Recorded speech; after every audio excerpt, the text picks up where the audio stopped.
Good, good, good, good.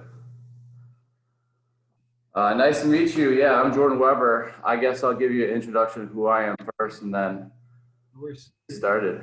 Um, I work at the University of North Carolina, Wilmington as a lecturer in fitness and healthful living education. I'm running out of breath because I just ran downstairs, but I was looking for my phone. I was like, oh, where is it? Ran up the stairs, ran down, got my training in for the day. So I'm done. Now I can just rest. You're good. You're good. So You got the best backdrop I've seen. yeah, this is the gym. That's awesome. Okay. Look at that. That's great.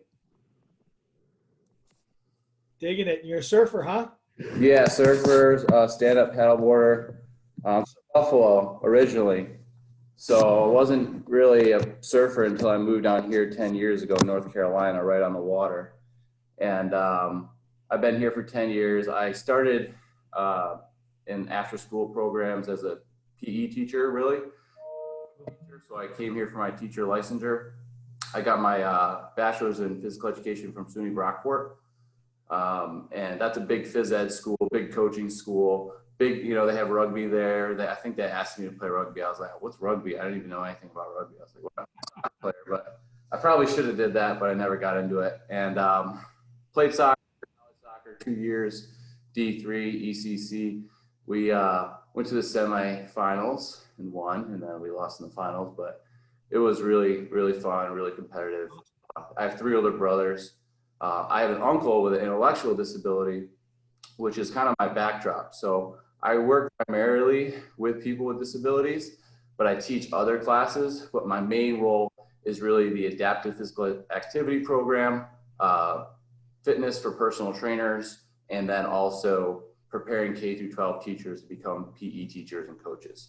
So that's my primary role. I've been in this role for about 5 years, 3 years full-time and 10 years part-time. So I work with kids with disabilities. I've worked with the athletes at our school. So I've done functional range conditioning or mobility training with our athletes. I used to teach yoga. I used to be certified yoga, but I went the mobility route. So I've kind of altered my training, so to speak, after I learned the functional range systems, which is a mobility specialization. Yeah. Like that. And since then, I've been just teaching this semester. I'm teaching childhood obesity, coaching sports and society, and adaptive physical activity. And I have some interns that are personal trainers out in the field right now. So that's my audience. So that's kind of who you're speaking to. So the first question I was going to have for you was, what's your background? Where are you from? And how did you get to where you're at? Yeah, well, I was going to say there, Jordan, first of all, thank you for having me on here. My wife works as a therapeutic horse riding instructor. So in fact, right next to Exos, where I used to work in Phoenix, Arizona, there was a place called Horses Help, which was a therapeutic horse riding location. And so she's got into that. And so we have a huge passion in our family for, let's say, the application of fitness to that population. So it's great. There's nice overlap in those areas. But in terms of my background, high level strength conditioning coach for, almost 17 years now.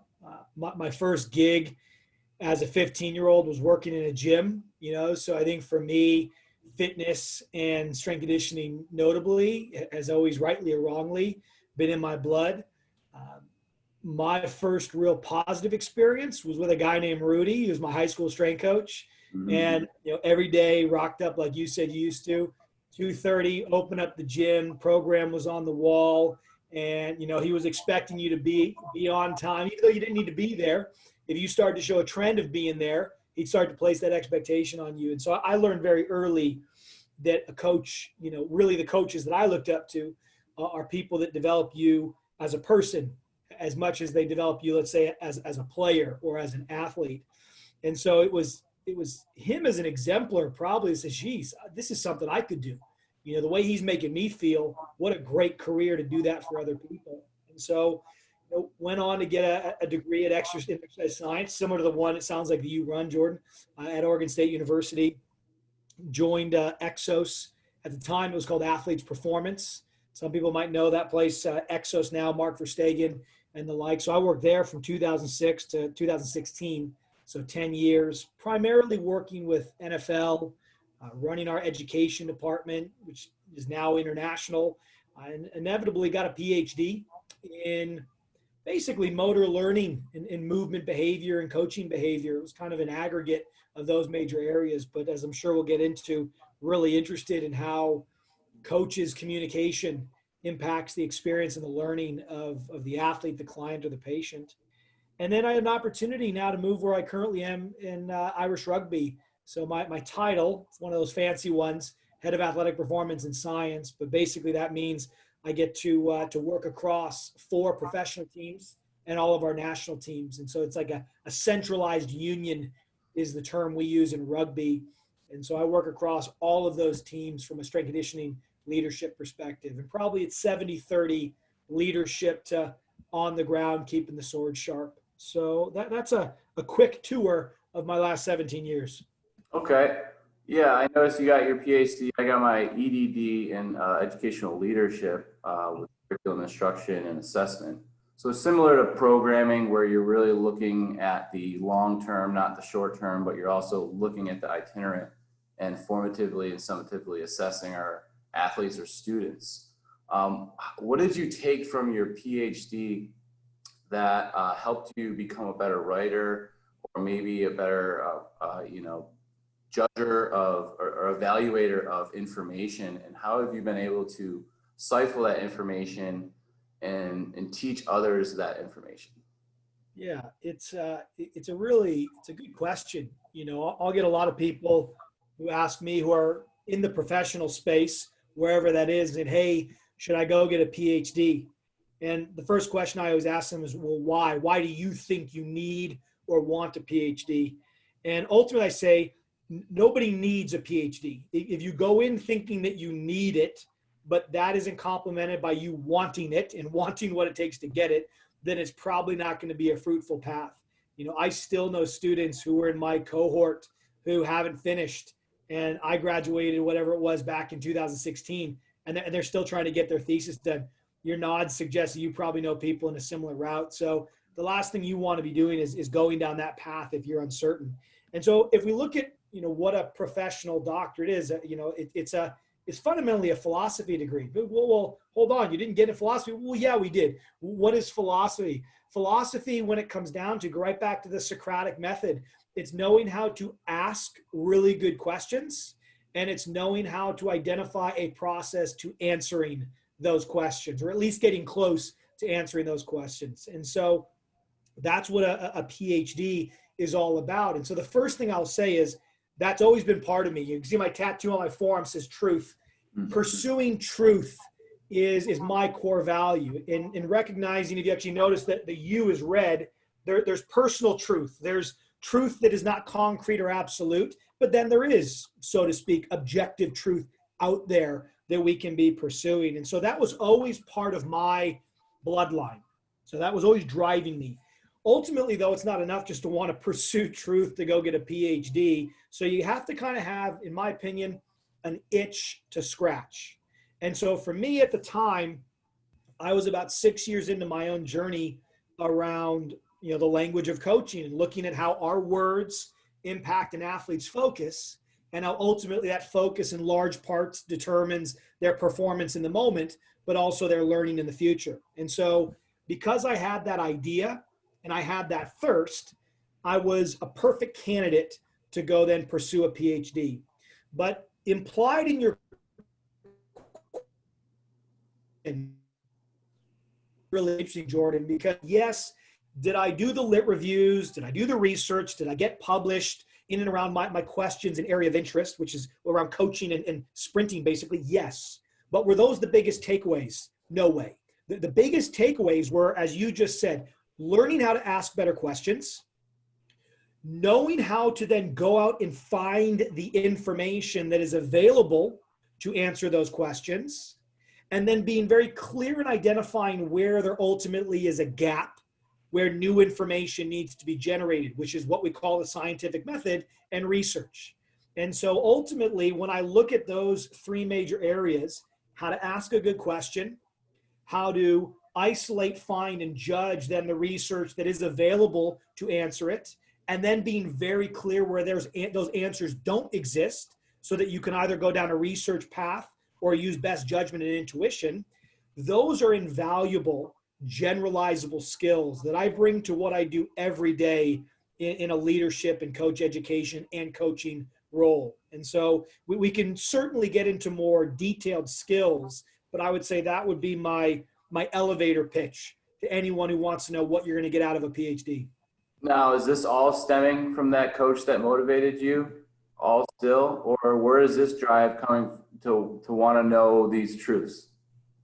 Well, that is in all thanks, I would say, probably in part to just, how I'm wired internally, but, mom and dad in my household growing up, the pursuit of truth and honesty probably were implied as the most important values. And if you ask my father, he would echo that. So I think that part of me really came from my upbringing. The context came from Rudy in high school, and then the specific interest on the language of coaching. Well, that probably goes to a mentor that I met in college. And you noted earlier that you work with personal trainers, and for me, one of the recommendations I give to anybody, whether you think you want to be a personal trainer, a physical therapist, a strength coach, a sport coach, I don't care who you are. If you want to get into the movement profession, spending your early years, even just 2 or 3 as a personal trainer, is invaluable. It teaches you programming, it teaches you sales, it teaches you time management, relationship building, and just knowing how to be adaptable. When you're a head strength coach for a college football team, those players have to be there, right? They're not paying to be there. And a lot of them are going to be of a similar age and interest, might even come from a similar area. But when you're a personal trainer, you can be working with people across the generations, across the interests, across the personality types. And sure, there's a truth in that for athletes as well, but I think it's just a great skill set. So that's a footnote. That's a sales pitch to be a personal trainer for a few years. But back to my story here, I met a mentor who was called the lead personal trainer, and I was shadowing him. And I was trying to ascertain, why is he perceived as being the best? Like, what is it about this person that people say he's the best, he's the one to go to? And so I just started to observe. I'm like, well, he's still bench pressing on Monday. He's still doing bicep curls and triceps like everybody else. And so I started to realize, sure, his knowledge of anatomy and phys was high level. And so he could spit and riff on the body as good as anybody, but his programming wasn't that much different. Ultimately, what I realized that was different was how he communicated. And he would do this thing where he would protect the moment right before the person moved. And he kind of had this charismatic personality, this unbelievable posture that just demanded attention. And it's almost like he would just grab their attentional spotlight and put it right on him and say, this is what I want you to focus on. And so he was so precise and consistent. And it took me months before I picked up on this. But once I noticed it, I was able to hone in on it. And I realized this is what makes this guy incredible.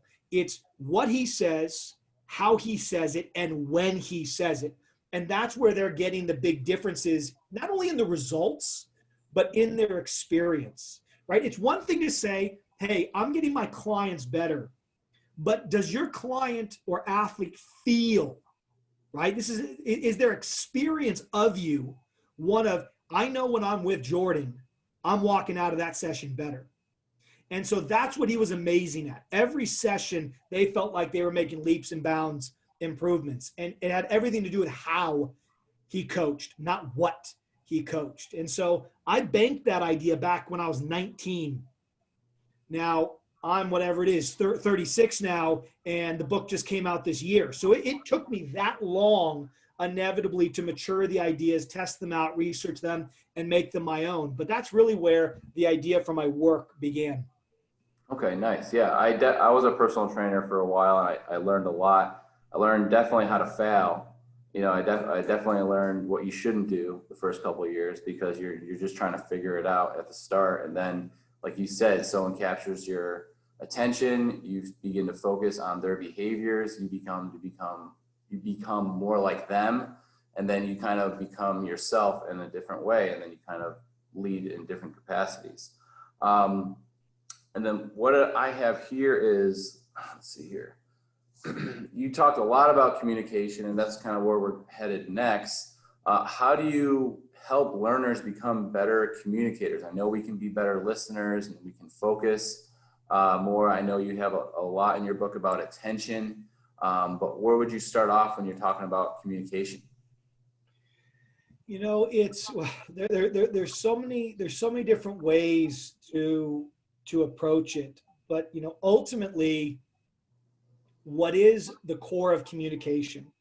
For me, the core of communication is I have something in my head that I understand in a certain way. It means that this is an important word. It means something to me. And even with what we're doing right now, I am trying to select words to articulate to you that meaning, such that you can take those words, they literally travel through the air as sound waves, they hit your ears, and your brain translate that sound waves into those words that then you can download the meaning out of. And we're going to call that shared meaning. And so the core purpose of communication is creating shared meaning such that there's understanding. Here I have a stopwatch, right? So that we both understand that this is a stopwatch. So in the way that I understand this is a stopwatch, you understand it in the same way so that we can act in accordance with that shared information. Why is that important? Well, if you work for me as a strength and conditioning coach and I ask you to do something, I have an idea of what that ask looks like in behavior. If you don't process that information as I intended it, then we don't have shared meaning. We have, by definition, missed communication. Communication implies that there is shared meaning being developed. So that's the ultimate purpose. You said a very important word, listening, right? And in this conversation, we're going back and forth. You're listening to my answers. I'm listening to your questions. And so is listening a skill?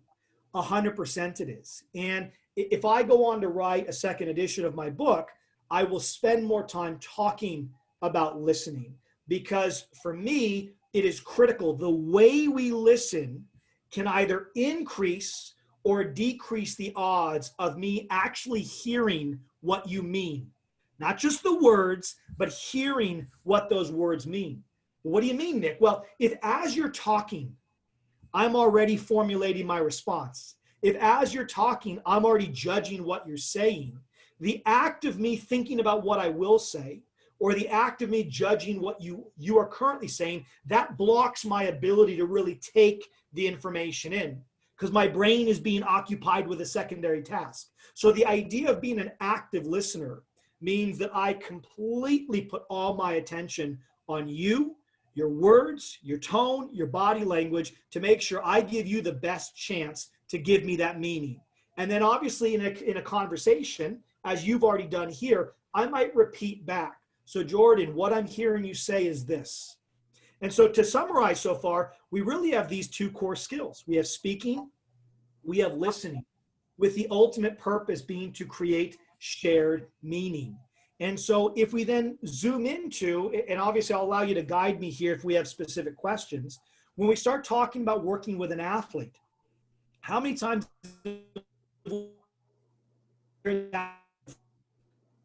I know what to do, I just don't know how to do it. Okay, I know what to do, I just don't know how to do it. And so for me, that by definition is the reason we have coaches. Because we have athletes that either want to do something, their goal, their desire. My kid wants to learn to play soccer, so they want to learn something. You even might have an elite person that knows what to do, right? They can explain the biomechanics. They can even explain what's going wrong in their own body.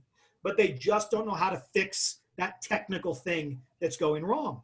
And so what a coach's job is meant to do is to help create new meaning in the mind of an athlete, client, or patient. And we do that through many ways, but one of the primary ways we do that is through communication. We identify words that unlock or facilitate the development of knowledge so that now the athlete says, now I get it. And now they go to perform the golf swing. They go to perform the sprint, and that new meaning, that new knowledge unlocks something in their body. And we've all had that experience as a coach when we come up with that fresh cue that gives them just that little bit of perspective shifting on how to perform this skill. And all of a sudden their eyes go wide and they're nodding. They haven't even done it yet, but they know it's going to work. And then they go perform the movement and it all comes to life. And we call those the light bulb reps. So it all goes back to this core that the reason we have communication is to create and collaborate around meaning making, adding something to the person that is meaningful to them. Yeah, and I guess that's a challenge for people to really listen, because as soon as you say your first words, that other person is already thinking of a response before they're done speaking. So it's not really organic, it becomes kind of stiff.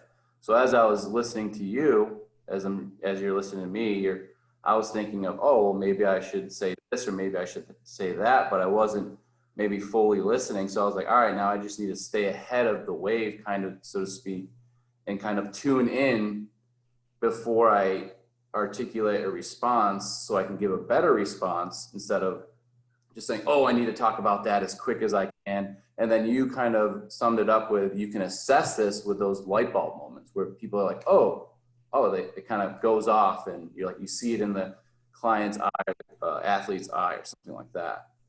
100%, 100%. And just to articulate, if people are listening like, well, I'm a coach, is listening important? Or rather, when is listening important? Well, if I'm working with you, Jordan, and you're my client, and you're not getting something, and I've run out of cues, right? I've given you all the ones I can come up with for the back squat, let's say, and none of them are working.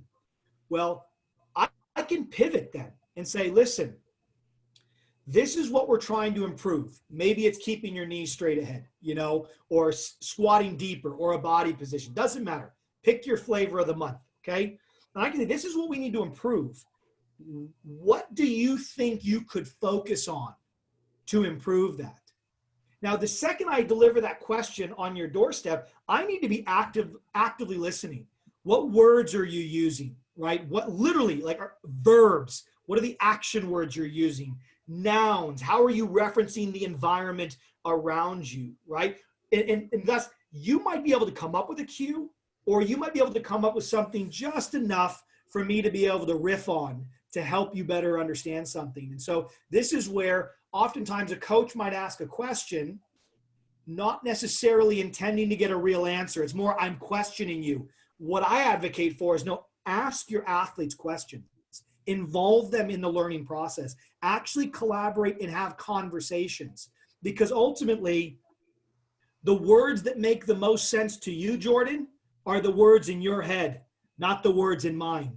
So if I get you talking and explaining what's going on in your own thought process, you're serving up to me the words, the examples, the phrases I can then use to lower the barrier of understanding, because quite literally, what do I start to do? I start to speak your language. Too often we speak from our own biases and forget that the whole reason we're speaking is to help you get better. So why not involve your language in the literal conversation when it comes to the coach-client relationship?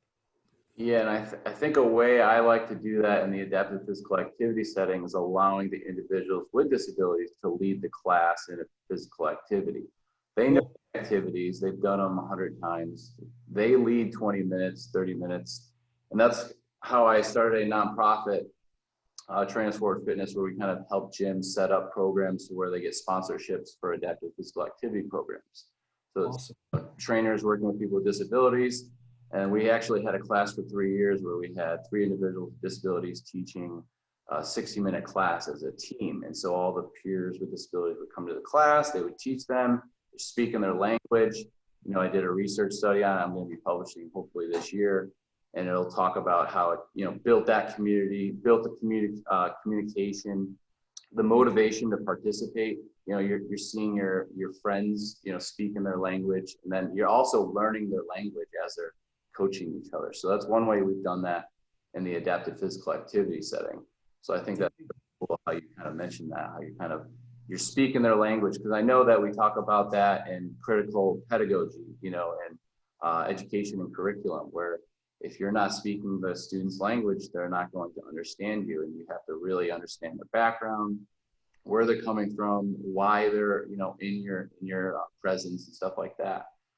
Moving forward to motivation, what is motivation?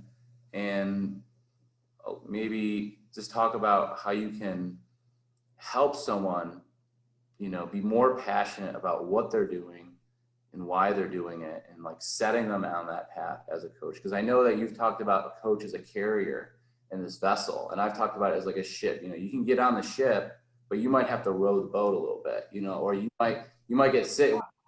If you get sick, the boat's going to take you, but you're going to still have to, you know, pay your toll when you get off, you know, that type of thing. So, you know, how do we motivate them while they're on the vessel to like stay the path, and they know that we're speaking the truth? So it's a great question. I don't, at the end of the day, we talk about this idea of incentives or motives, like what motivates me.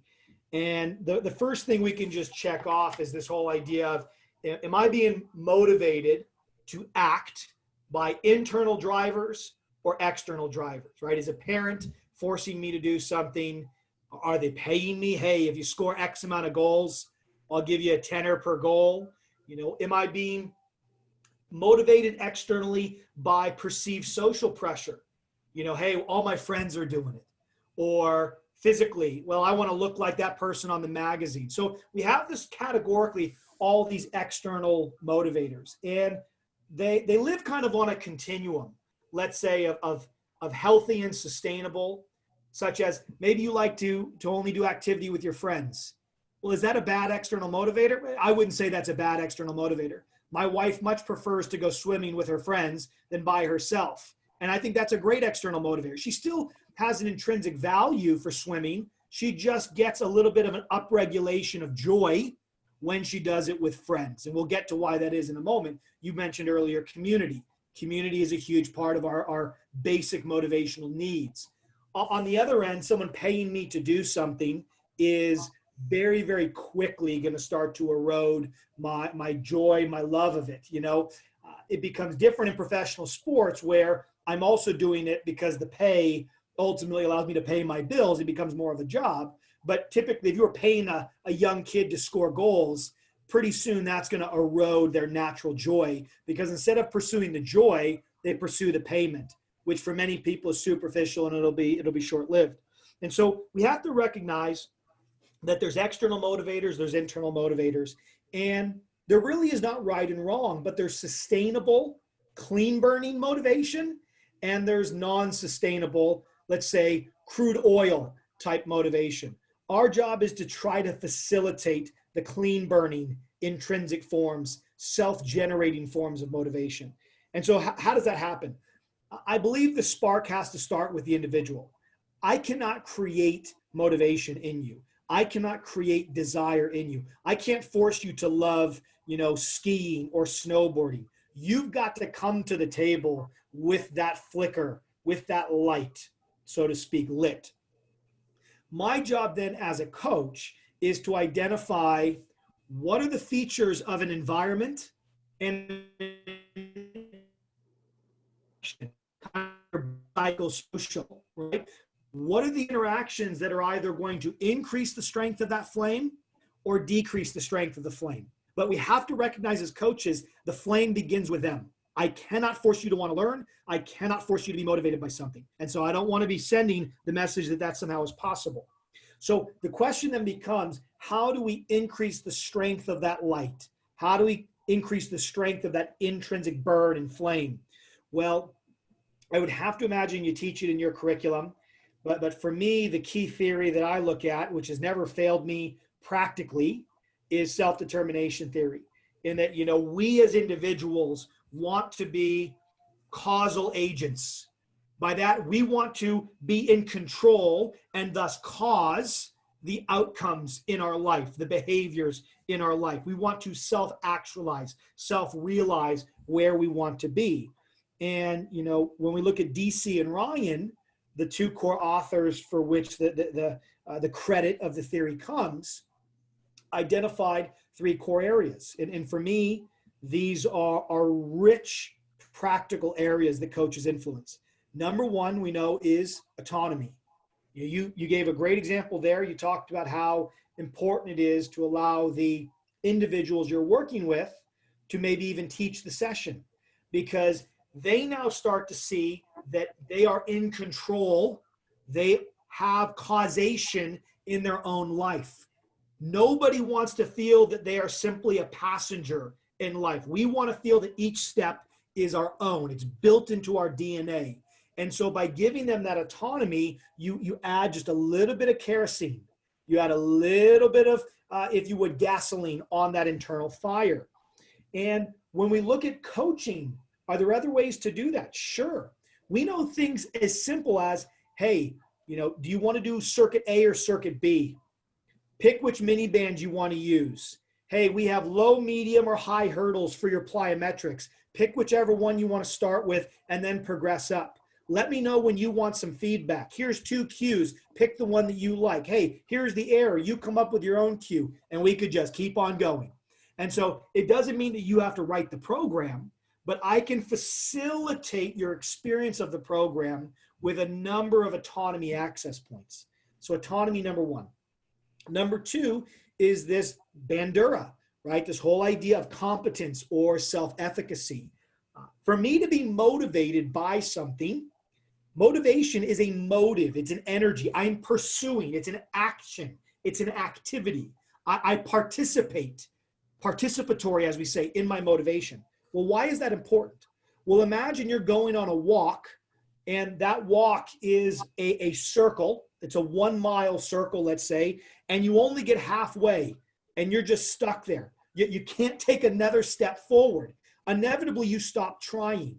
So motivation needs oxygen, just as fire needs oxygen. That oxygen is your sense that you are improving, that you know that you can do this skill. Even if you have a day where you fail, someone who has high self-efficacy doesn't see themselves as a failure. They know that they can continue to pursue. They know the skill is inside of them.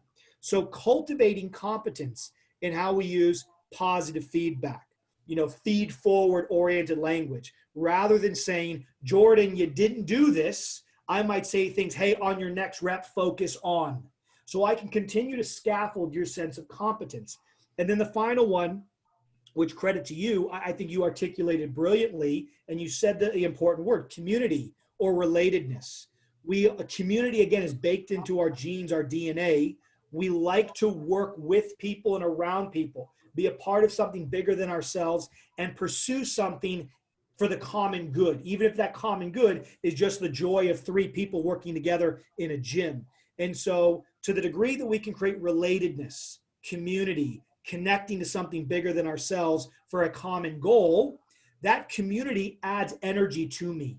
I'm having a down day, but Jordan, you're having a great day. Our relationship, I can get something from that. But equally, it comes back in return. You're having a down day. Hey, let's get to the session. We've got it today, and I lift you up. That's just an example of where community plays a role. People ask, why is CrossFit so let's say, popular? For me, it has nothing to do with the training, nothing to do with training. It has everything to do with the community they have created. And so there you go. Community or relatedness, competence or self-efficacy. These are synonyms. Autonomy or self-control. These are the 3 ingredients that are like a blowtorch. They boost the fire, the intrinsic motivation of the individual. Not having those variables, so literally the inverse, is how you put the flame out. Yeah, if you don't feel like you can get into the group, you're not going to obviously be motivated to be in the group. So CrossFit is not, if you see CrossFit as this very aggressive form of sport and that intimidates you, you're not going to be motivated to do that. So you're going to find something maybe more your style, maybe more your flavor of the week type of thing, where people are kind of constantly changing their behaviors based on what other people are doing, where the trends are going. And, you know, that kind of relates a little bit to adversity, right? And diversity and diverse athletes. And that's kind of where I was going to go next, was how do you coach, you know, diverse athletes, or what examples can you share with future coaches who may encounter diverse situations? You know, we have people kneeling for the flag. We have people that have, you know, are on the platform and speaking to the crowds. You know, as coaches, you know, how do we lead in these diverse and adverse times? Really good question. I have not been asked that question before. And so my pause is one of pause to give it due consideration, because it's an important one. The first thought that comes to mind, and for me, this would be a philosophy of life as much as it is a philosophy of coaching. And so we use phrases like, we need to meet people where they're at. We use words like individualization. We use phrases like seek to understand. I said things earlier like shared meaning. And so these are all ways to get at a simple fact. And that is, we are always acting and operating from within ourselves with a unique perspective, a unique set of views, right? And a unique set of biases as well.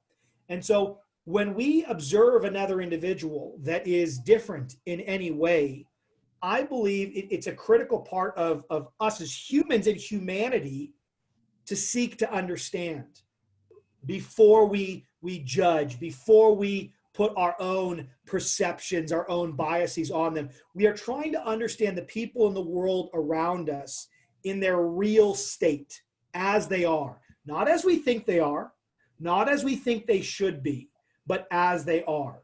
And that by definition is empathy. Empathy is not sympathy, right? Empathy is, can I seek to understand your lived experience?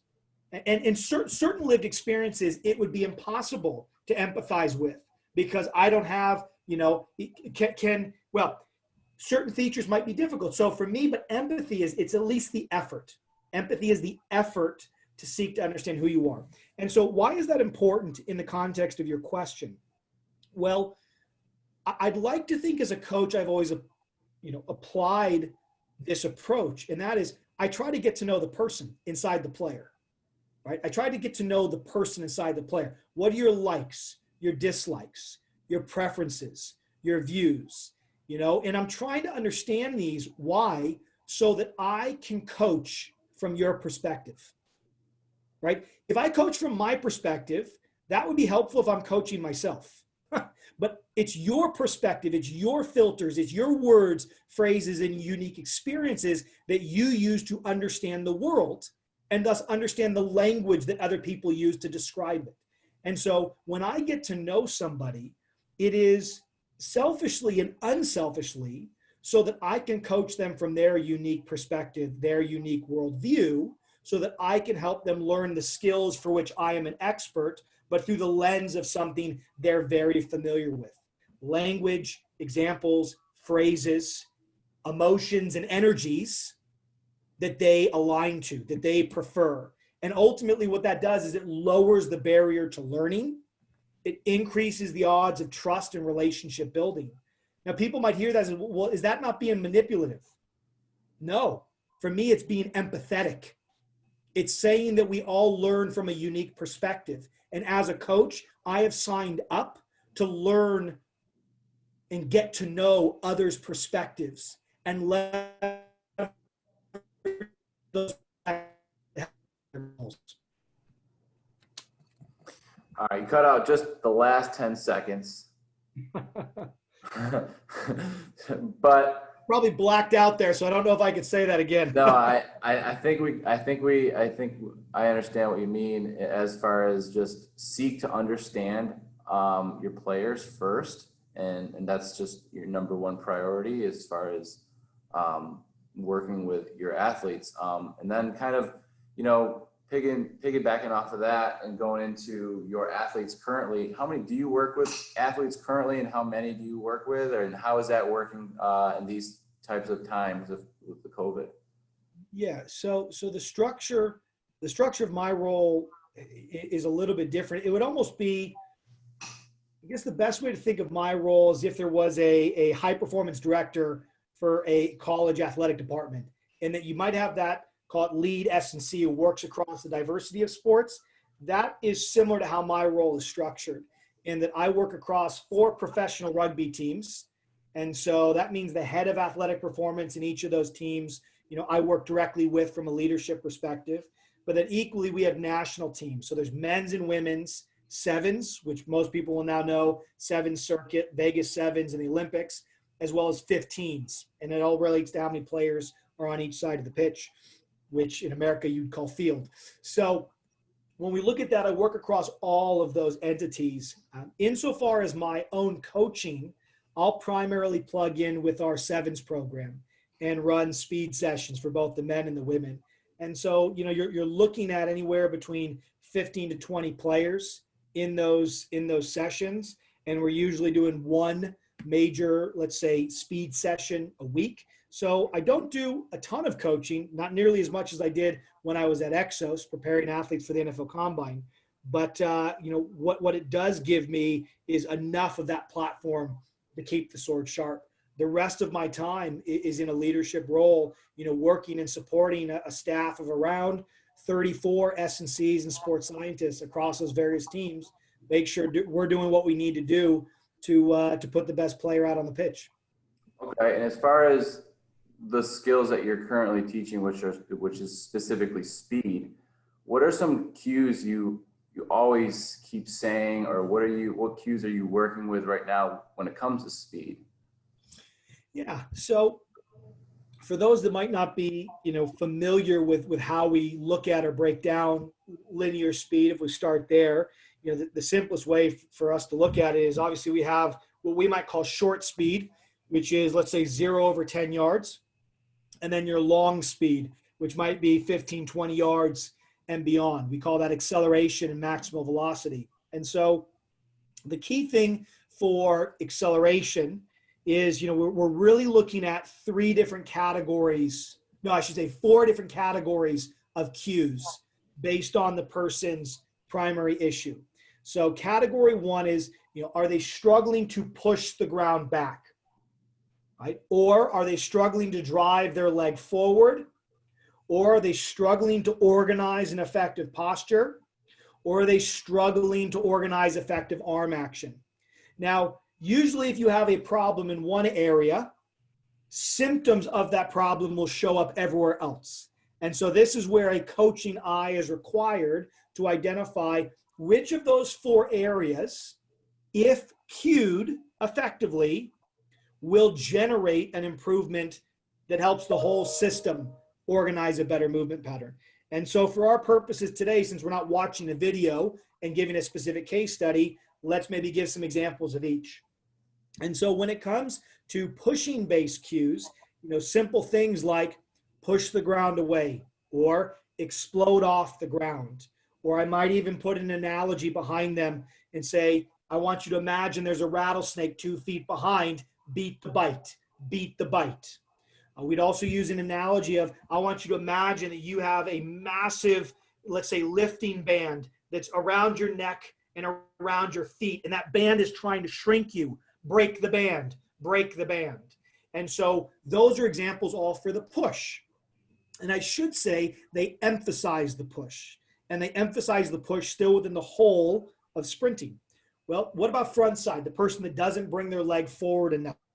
3 major ones that we will use. One is drive your knee forward as if to shatter a pane of glass. And I'll kind of, you know, do a loud clap and say, break the glass. I use a lot of snapping as well. So my cues will typically have some kind of an energy, a noise that flavors it, that colors it. We'll equally, you know, the Irish like boxing. So we'll talk about sparring mitts. I want you to drive your knee forward, bop, as if you're hitting a sparring mitt. I'll bring sparring mitts out to training sessions to actually have them in that high, and they'll smack up through it from a knee perspective. I call those physical analogies. Anytime I can generate a physical experience and then reference it again later on, that's creating a physical analogy. The other two cues we'll use, one of which is very effective, is, explode out like you're sprinting up a set of stairs. Imagine that in your mind. If you're getting upstairs and you don't drive your leg forward, right, your chin or your teeth are gonna get to know the edge of those stairs pretty quickly. So we can start to make some jokes around no chin music. Equally, we'll talk about sprinting up a hill. So get up the hill, same idea. If you imagine there's a steep hill in front of you. Now, of all the cues I've just given you, the get up the hill one works almost universally. That gets everybody thinking out and up very fast. So that one works really, really well. In terms of posture, for me, I don't have to coach a lot of posture in the sprinting with those cues I've just given you. Posture tends to organize itself pretty well. But I'll give you a secret sauce cue, and I don't normally use that term, but it is a secret sauce cue. In my book, I have 27 different movement grids. And in each of those movement grids, I have a section about what I call cue tape. So, yeah, I got that. What page is that on? Well, any and all of it. If you just go to the sprinting, I can give you the page right now. Let's compare notes. If you go to, go to page 255. I think it's being recorded, so this is the page we're talking about here with the sprinting. Okay. And so, and again, right? I mean, Jordan, here you go. You can see what we're talking about. Cues for posture, leg action push, leg action punch, and arm action. But from a posture perspective, what you do, I mean, this works so well and so quickly. You put a piece of tape on a person's upper back, just, your basic tape. Right.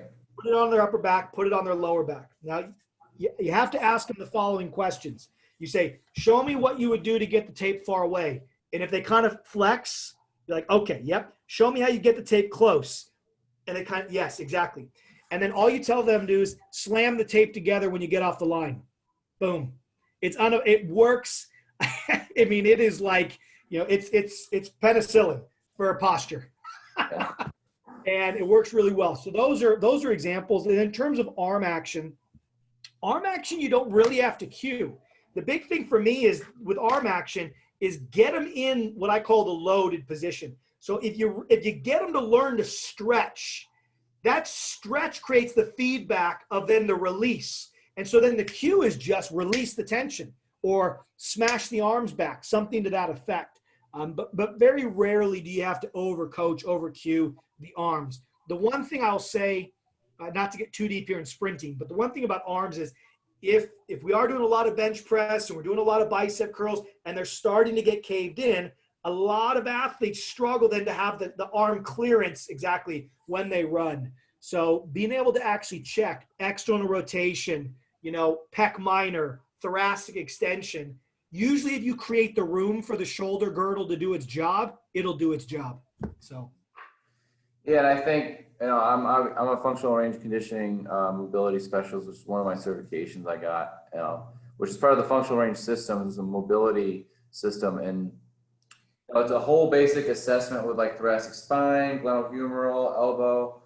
It's got tons of levels and progressions, and I definitely recommend that. I don't know if you've ever heard about functional range systems with Andrew Spina. I know Spina very well. Yeah, great guy. Yeah. But I wanted to give you more chance to talk about your book. Also, I had some other topics we probably won't get to today, but topics like John Wooden. I know you know a lot about John Wooden and talking about success, literacy, and then I want to talk maybe a little bit about your routine. But as far as your book goes, we are going to be talking about this in class, and we are going to be kind of lecturing about that and discussing it. What are some, I guess maybe 4 things that you want people to take away from this book when they're done learning it? Or I know it's not your, you pick it up and, I'm the type of person that, the pictures, they just grasp my attention, right? And then a lot of the learning is reading it. And we know that kinesthetic learners, or, you know, a lot of phys ed teachers and personal trainers, you know, some of the learning is a little bit hard. And so how can we, you know, motivate people to, you know, dig deeper into the science, and a lot of the aspects in here are a little bit complex, you know, and not to say that it's hard to learn, but you have to really be paying attention and focusing on what you're learning. In this book specifically, this is very detailed, and it has a very simple, I love the pictures, you know. So what would you recommend, you know, as far as people when they're going about learning this book, what would you really? Yeah. You're so there's a couple different layers to that question, but I think what I want to get to is basically how do you, if you like the idea of what the book is about, how do you navigate it is kind of what I'm hearing, and some advice for that. And what will you learn if you navigate it correctly? So let's start with very simply, what is the book about? Now we've been talking about it in principle, but we haven't named it. So let's name what the book is about. Very simply, the book is about the following. It's how the language you use as a coach or a parent or a teacher, doesn't matter. So it's how the language you use as a movement professional, let's say, when you are teaching movement. So language intended to help them move better. That's what we're talking about. It looks at how your language ultimately creates a focus. It puts an idea in their mind, right? And you can all imagine how you have experienced a teacher or a coach. That's their experience when you're working with that athlete. And so your words turn into their focus. Ultimately, that focus, the way they focus, impacts the way they move in the moment. Does it make it worse? Does it make it better? Or does it make it no change at all? And then also how that change ultimately results or doesn't result in long-term learning. So in summary, how do our words impact their focus, impact their ability to move now, but learn to move in the future? It is the coupling of what to coach, and this now considers how to coach it. So it's a book about how to coach. And if we think about our own educational journey, whether driven by yourself or going through a degree program, so much of what we learn about is around what to coach. Biomechanics, anatomy, program design, drills, exercises, so on and so forth. Yet, the mechanism to get that information off the program and into the person comes primarily through this thing that we call our voice, our mouth. And so this is why, for me, language is so central. Even though it is not the only way to teach, nor do I suggest it to be the only way that we teach, it is a central way that we influence the learning experience. So that's what the book is about. So people think, wow, I want to learn to become a better communicator. I want people to get better now and in the future because of the way I verbally coach them. Then this is the book for you. Because for me, I wrote it because it did not exist. And I wrote it primarily for the coach that I was up and coming. Okay, so that's the elevator pitch. Now, the book has 3 sections: learn, coach, and cue. So the first 3 chapters are really for those that want to understand the core science of how we learn. Now, Jordan, I don't know if you've read the whole thing or where you're at in the book, but the key thing that I'd like to share with people is, are the concepts for some people new? Sure they are. This isn't a topic talked about a lot, even though it's ever present in how we talk all the time. So there's going to be new concepts. I have worked very hard, and ultimately the crowd will tell me if I was successful, in trying to, as Einstein said, make the concepts as simple as possible, but no simpler. At the end of the day, you can only simplify something so much until you get to the point where you've changed what it is. And so the entire book uses story, uses narrative, uses examples that invites you in and says, what would you do in this circumstance? Or what might you say? Or how would you respond? And so you don't have to, as I say, you don't have to hold your breath very long before I bring you out into the shallows with an analogy, a visual, or an example. And so you could correct me or Jordan, but that's how I've tried to write it. So does it take time? Sure. Anytime you're learning something brand new for the first time, it takes time. but I wanted to make sure that the way the book was written was not part of the reason that it would take time, because I want the book to simplify the learning process, not make it more difficult than it needs to be. And so chapter 1 really covers memory, attention, and learning, the building blocks of learning anything. Were you going to jump in there, Jordan, with anything? No, yeah, you're good. You're good.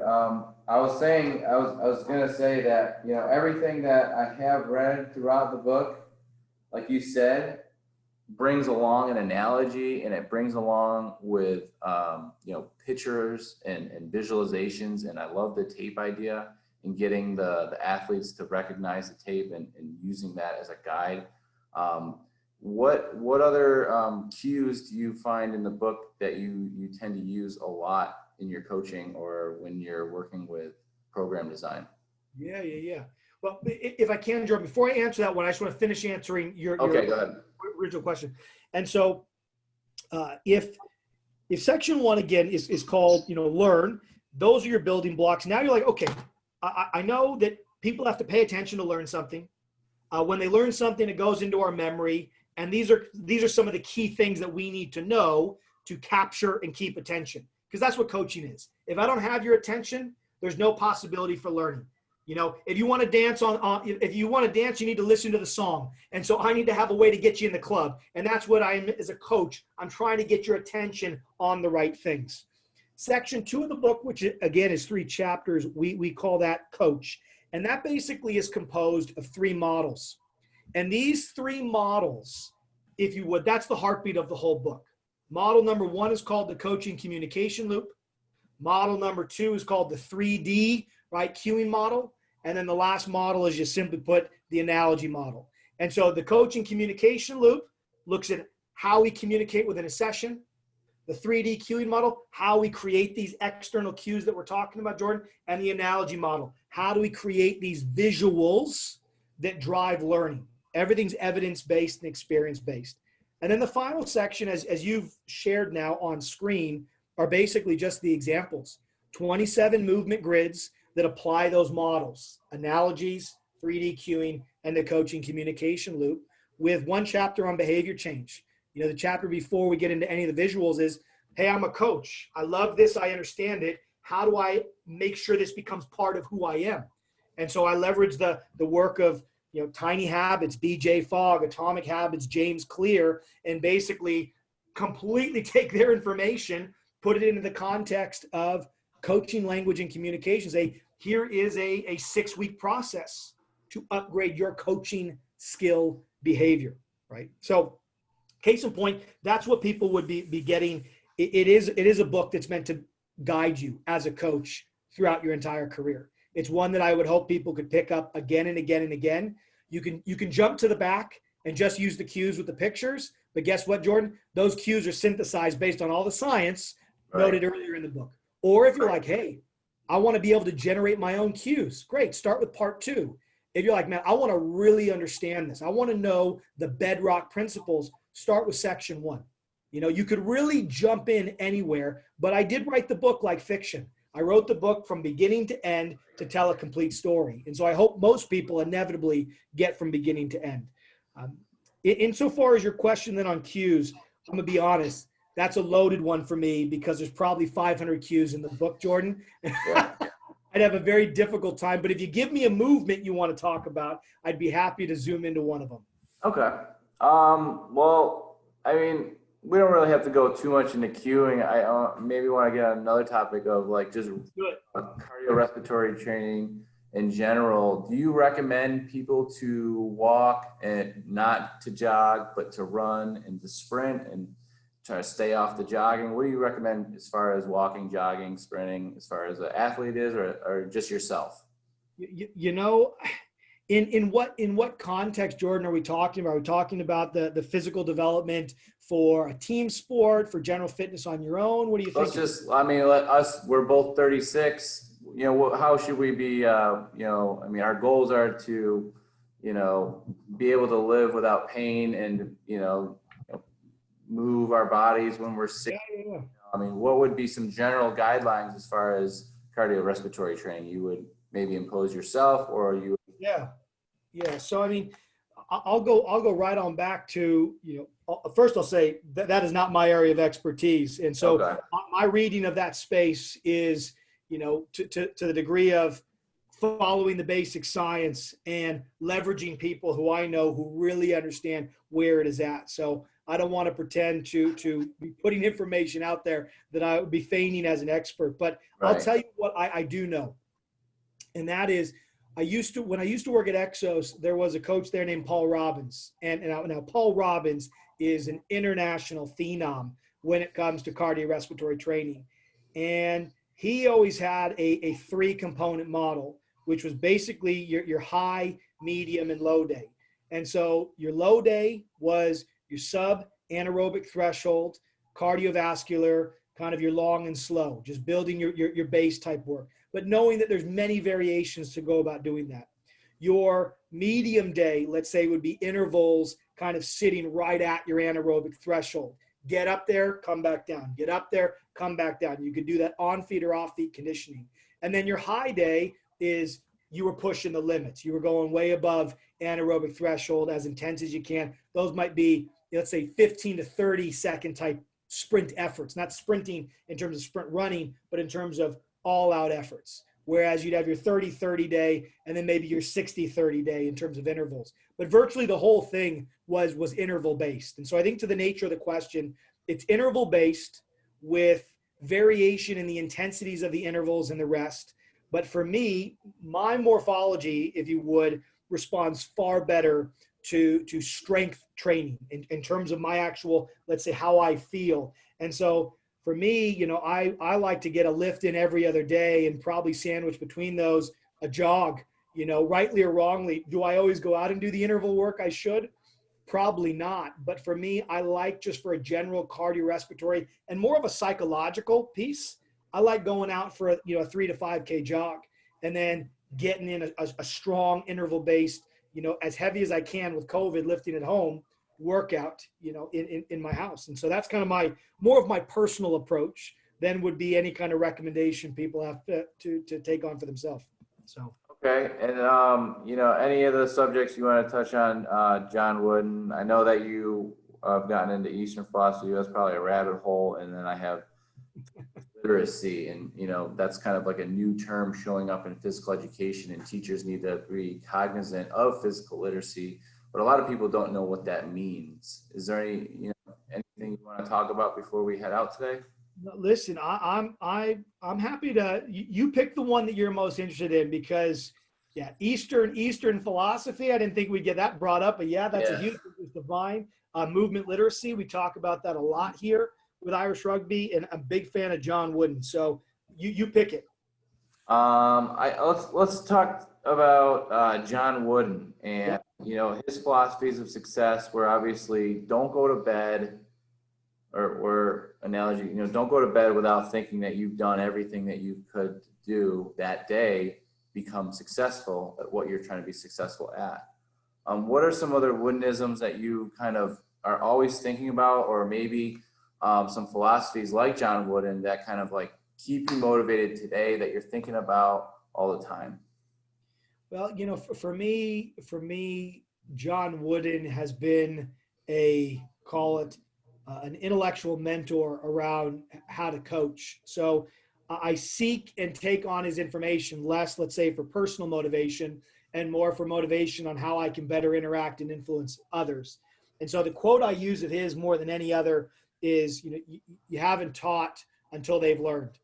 And I just, the wisdom in those words as a movement professional cannot be overstated, because inherently, if you trust and believe and live by those words, all the information you need to know how to be a better coach is right in front of you.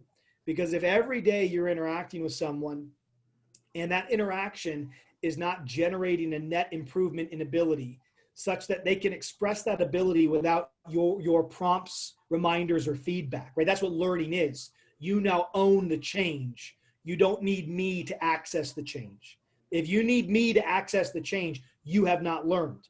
And so therefore, if teaching is defined by your ability to own the change that the teaching is meant to promote, that evidence is clear in front of me as long as I look up from the program and at the person. So that would be a Woodenism that is profoundly impactful on me as an individual and a coach, as well as a coach educator. The other one is more in his behavior. One of the things he did that many people don't realize is he was always seen as someone that maybe not talked a lot, but valued instruction. He was an instructional coach. But I think what many people don't realize is the way he used instruction, at least from my own reading of his work, is different than how many people use instruction. And here I'll even reference myself.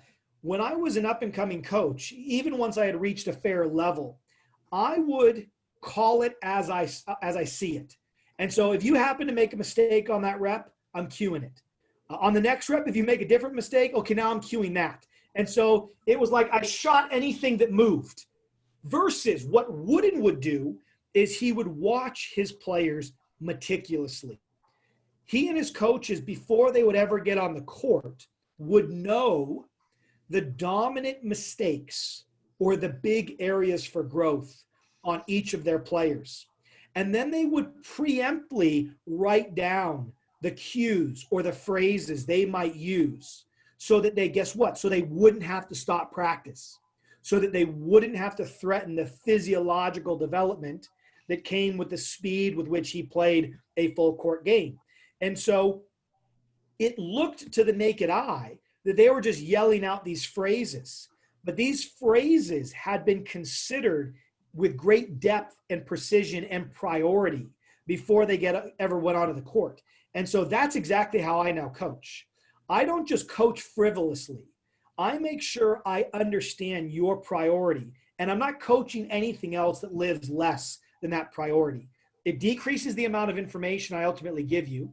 It focuses the information on building one concrete skill, and it also allows us to really chase the improvement of one thing, which is far easier than trying to simultaneously improve 3 or 4. And so the goodness that comes from that, call it precise-based coaching, can't, again, be overstated. And so those are just two, let's say, Woodenisms that for me are quite important. And the final one would be people, well, sometimes it's put as a joke on him as being kind of this militant coach, that he taught people how to put on their socks and tie their shoes.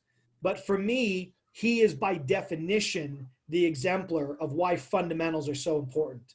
That every complex skill, every complex action in our biology, in psychology, in society is built on the interaction of fundamental particles, interaction on the fundamental entities, or in sport, fundamental skills. And too often we like to focus on the sexy stuff, the fun stuff, that is nothing more than a byproduct of getting the fundamentals right. And so the biggest thing you can take from John then is, well, or Coach Wooden, I should say, is understand the fundamentals of anything and everything you do. Before I started to write my book, what did I study meticulously for almost a year? How to write, right? Sure, I read all the articles and the research, but I read memoirs on writing because for me, that's like putting on your socks and tying your shoes before you go to write an article or a book. So ask yourself, what are the bedrock fundamentals of anything and everything that I'm trying to do well? Attack those and you'll be better for it. Yeah, it just goes down to how you prepare and how much of that effort you prepare yourself is quality efforts, not just random efforts, planned efforts, meticulous efforts. Like you said, I think there was someone said that he would plan 2 hours, he would take them 2 hours of practice, an hour of practice. You said they knew exactly what they were going to say, kind of like a football coach on the sideline, they know exactly what they're going to do. They're adaptable. And I don't think physical education teachers do that enough for their students in the K through 12 setting. So I think that is an issue where I think physical education teachers are going to learn a lot from this book, because like the analogies that you reference, it's really going to help develop that discussion of what they should be learning and ways that they can be learning it. So I do appreciate your time. I know your time is very valuable, and I thank you again for speaking with me. Do you have any questions before we head out today? No, Jordan, this was great. I appreciate a platform to maybe reach a broader physical education community. For me, you're spot on. Physical educators are at the front line of establishing the joy and the love of movement that we know we want to see all humans have through a lifetime. And so if my book can add to that great work and arm people with a richer vocabulary to draw in enjoyment and understanding and shared meaning, as we say, for me, the pleasure is all mine. So thank you. I appreciate it. You have a great rest of your day, and I appreciate it again. Awesome, Jordan. All the best, man. Thanks a lot.